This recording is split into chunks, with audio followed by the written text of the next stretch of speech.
I watched as the Lamb opened the first of the 7 seals. Then I heard one of the 4 living creatures say in a voice like thunder, "Come!" I looked, and there before me was a white horse. Its rider held a bow, and he was given a crown, and he rode out as a conqueror, bent on conquest. When the Lamb opened the 2nd seal, I heard the 2nd living creature say, "Come!" Then another horse came out, a fiery red one. Its rider was given power to take peace from the earth and to make people kill each other. To him was given a large sword. When the Lamb opened the 3rd seal, I heard the 3rd living creature say, "Come!" I looked, and there before me was a black horse.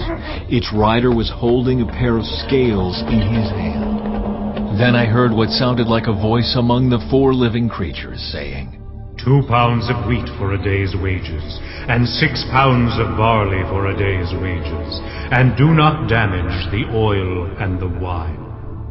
When the Lamb opened the 4th seal, I heard the voice of the 4th living creature say, "Come!" I looked, and there before me was a pale horse. Its rider was named Death, and Hades was following close behind him. They were given power over 1/4 of the earth to kill by sword, famine, and plague, and by the wild beasts of the earth.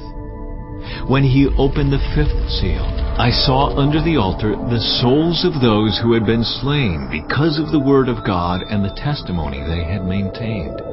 They called out in a loud voice, "How long, sovereign Lord, holy and true, until you judge the inhabitants of the earth and avenge our blood?"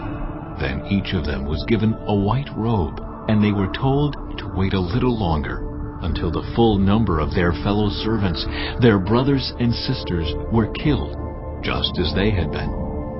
I watched as he opened the 6th seal.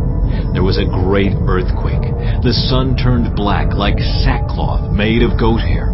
The whole moon turned blood red, and the stars in the sky fell to earth, as figs drop from a fig tree when shaken by a strong wind.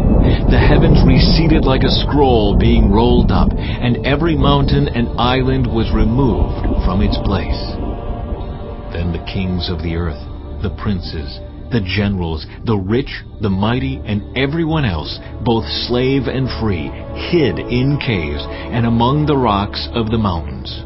They called to the mountains and the rocks, "Fall on us and hide us from the face of him who sits on the throne and from the wrath of the Lamb. For the great day of their wrath has come, and who can withstand?"